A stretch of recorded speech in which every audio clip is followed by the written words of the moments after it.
男人只是用香烟点燃了桌子，可下一秒他就看到了诡异的一幕，另一张桌子上竟然出现了同样的烧痕。杰克不敢相信眼前的一切，只因事情的起因全部因为一个男人的出现。就在刚刚，他认识了一个新网友，结果发现两人意外的相似，他们有着同样的爱好，并且还住在同一个房子。听对面男人对他的儿子叫小队长，他直接愣住了，这是当年父亲给他起的外号。他急忙问男人的名字，男人竟说自己叫杰夫。紧接着杰克又问了他其他一些问题，他的回答都在杰克的意料之中。原来对面竟然是他那去世已久的亲爹。杰克激动地告诉男人，我是你30年后的亲生儿子。杰夫却以为对面是个变态，吓得把桌子烧了个洞。虽然杰克说的有理有据，但杰夫并不相信杰克的话，而杰克也没时间解释了。随即他告诉杰夫，你会在下一次的救援行动中死掉。 No, you gotta listen to me. It was an abandoned warehouse. Butch always told Ma it wasn't your fault. You went with your instincts. But if you'd just gone the other way, listen to me. If you'd just gone the other way, you would have made it.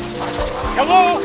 在两人的争吵中，电台的讯号突然就断了。然后到了第二天，杰夫所在的消防队响起了警铃，竟是一座废弃仓库发生了大火。等他来到火场时，却发现有个姑娘被困在了顶楼，所以杰夫只能冲进仓库先救人。但火势突然变大，大火笼罩了整个楼梯。他虽然在顶楼找到了女孩，但逃生用的云梯却到不了这个高度，于是他只好背着女孩去找别的路。杰夫望着面前的2条路，本来想走他认为最安全的这条，但他突然想起昨晚杰克说的话，随即换了另一条通道。杰夫带着被困女孩转身闯过那片火海，看到了仓库的逃生滑梯。就在这时，仓库突然发生剧烈的爆炸，好在2人已经通过滑梯到达了安全地带。而此时另一边的杰克的脑海中突然有了很多新的记忆片段，这些记忆都是关于父亲的。父亲教杰克打球和开车，并且每年都为他开生日派对。Whoa, John, you all right? My father didn't die in a fire, right? Huh? Oh, what are you talking about, John? He had cancer. Cancer, because it was the cigarettes, right? The cigarettes? Yeah, lung cancer 10 years ago. 而此时火海中逃出来的杰夫也相信自己是被儿子所救。回到家后，他立即在桌子上刻字，给30年后的杰克报平安。另一边，杰克回到家后，突然发现桌面竟缓缓地出现一行字。当看到父亲叫自己小队长时，杰克的双眼都已经湿润了。他从没想过自己还能跟父亲对话，而这一切都要得益于天空中的极光。由于原子碰撞严重阻碍了电信号，因此父子2人才可以进行跨时空的对话。 You're still my little chief, right? Right? Yeah, I'm trying to be. I'm trying. Well, tell me about yourself. Tell me about your life. I mean, where do I start, you know? 父子俩通过电台闲聊着，杰夫提醒儿子不要错失家人，杰克则给老爸剧透世界杯的棒球比赛，并叮嘱他千万不要再吸烟了，否则他会因为癌症而去世。断线后，杰克照常给丽莎打了个电话，杰夫也来到医院看望媳妇。丽莎是个护士，此时正忙着照顾一位病人。就在夫妻俩聊天的时候，丽莎突然看到了一个大的医疗事故。 Excuse me, doctor, is that Vanazepro? 他发现实习医生给病人输错了药。紧接着来到30年后的晚上，这天晚上杰克做了噩梦，梦中母亲在自己小的时候就去世了。起来后他惊出一身冷汗，急忙给母亲打电话，可接电话的却是一家快餐店。由于上班即将迟到，杰克也来不及多想，便赶往了警局。正当他困惑于为什么不是母亲接电话时，领导就突然甩来一堆资料，这正是他一直负责的案件。这个连环杀人案已经有10人遇害了，但在杰克印象里明明只有3个受害者。结果等他往卷宗上一看，瞬间就呆住了，其中一个受害者竟然是自己的母亲。他急忙赶回家和父亲通话，直言母亲会在30年前被杀人狂杀害。原来他们改变了时间线，继而改变了历史。如果按照正常时间线，杰夫会在火灾中丧生，而母亲会因为过度悲伤没有上班，然后那个杀人狂魔会因为输错液而死亡。但这次母亲照常去了医院，结果意外发现患者的配药有问题，把原本因医疗事故死去的病人给救了。而这个病人正是连环谋杀案的凶手，现在只能想办法抓住这个凶手，才能拯救母亲。根据警方的资料，杰克很快就推断出下一位受害者遇害的时间和地点。父亲立即找了过去，果然发现了受害者在酒吧喝酒，可这里鱼龙混杂，根本认不出凶手是谁。他只好守了女人一晚上，让凶手找不到机会下手。第二天杰克上班时，受害者档案竟消失了一夜。他们觉得这个方式很有效，决定以同样的形式去保护下一个受害者。但这次行动出了意外，杀人狂的反侦查意识很强。杰夫刚进洗手间时就被放倒了，他刚想反击，却又被对方一拳打昏，然后又拿走了他钱包中的身份证。他醒来后立刻赶往受害人家中，但此时已经为时已晚，女人已经被残忍杀害了。杰夫急忙回到家中，随即通过电台把事情告诉了杰克，因为他担心杀人狂通过驾照知道他的住址，所以现在一家人都处在危险之中。但是这个情况却让杰克感到十分惊喜，既然杀人狂摸过杰夫的皮夹，那么上面肯定留有指纹。杰克让杰夫把皮夹装好，并藏在一个30年都不会被人发现的地方，这样就能通过现代的技术知道杀人狂是谁。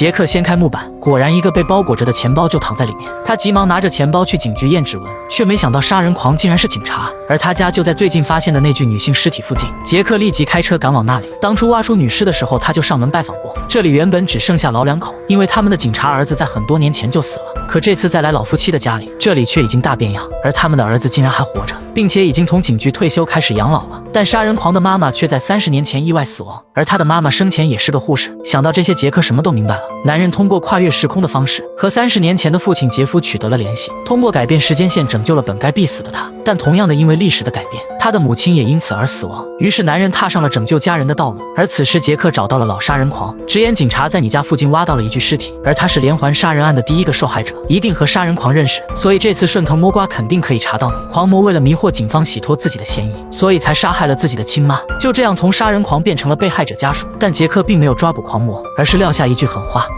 You went down 30 years ago, pal. You just don't know it yet.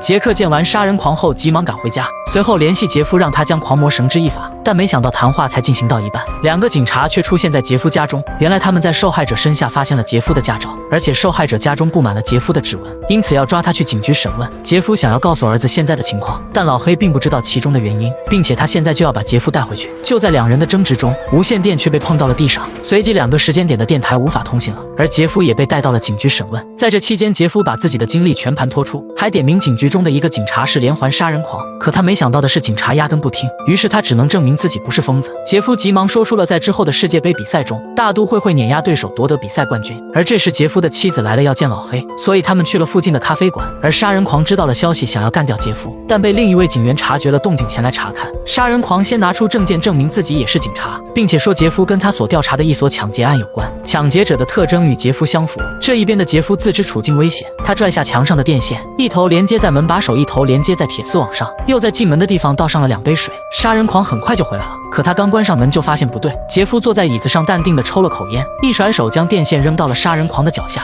一瞬间强大的电流直接将他电晕。杰夫找到杀人狂的驾照，记下他的住址，又从柜子里找到一瓶喷火剂，成功触发火警，顿时整个警局乱成了一团，他也得以在一片混乱中逃走。与此同时，老黑也发现了异样，正在播放的球赛居然和杰夫描述的一模一样。杰夫逃出警局之后，根据驾照上的地址来到了狂魔的住处，他要找到狂魔保留的那些罪证。不过狂魔没被电死，一场水就给他浇醒了。他回到家里确认家里没人，然后查看了藏纪念品的地方，殊不知杰夫却在屋子里躲着他。狂魔离开这个小屋以后，翻出了那个盒子，里面全是狂魔从被害者身上拿走的纪念品。正当杰夫全神贯注地看那个盒子的时候，恰好被刚回到家的狂魔撞见，对方有枪而杰夫只有腿，于是他只能一路逃命，而杀人狂也一直紧追不舍。两人追逐到了废弃码头，码头空无一人，可下一秒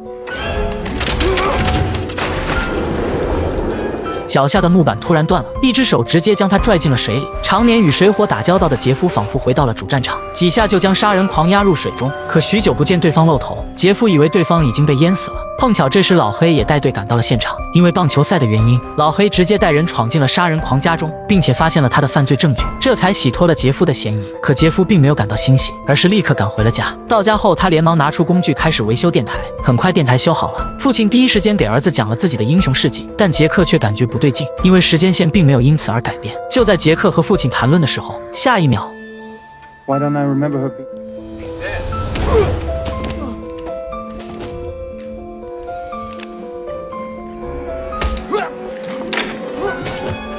父子二人竟同时遭遇了偷袭，但杰克好歹是个警察，加上年龄优势，跟狂魔打得有来有回。可杰夫已经被打晕了过去。紧接着，杀人狂上楼准备解决杰夫的妻子。与此同时，另一边的打斗声通过电台吵醒了杰夫。听到老婆的呼救声，杰夫心急如焚，他立刻用脚勾住桌子上的工具，用它打开了手铐，同时端着猎枪准备干掉杀人狂。对方见势不妙，立刻挟持了小杰克，并威胁父亲放下手中的武器。父亲正准备妥协，母亲突然从楼上冲了下来，一把将儿子推到一边。父亲瞅准机会，一枪打飞了杀人狂的手，并且正准备再补一枪，杀人狂却直接冲出家门，消失在夜色里。而另一边的杰克正被摁在地上摩擦。正当杀人狂准备一枪解决他的时候，时间却突然停住了。他的手竟然开始萎缩，最后甚至消失不见了。这时房间也发生了翻天覆地的变化，两个人都不知道发生了什么。不过杀人狂并没有失去理智，抬起完好的左手就要开枪。就在这时，一个黝黑的枪管顶在了他头上，来人正是已经变老的父亲。他仿佛一头发怒的雄狮，死死保护着自己的孩子。原来他听从了儿子的戒烟建议，没有死于肺癌。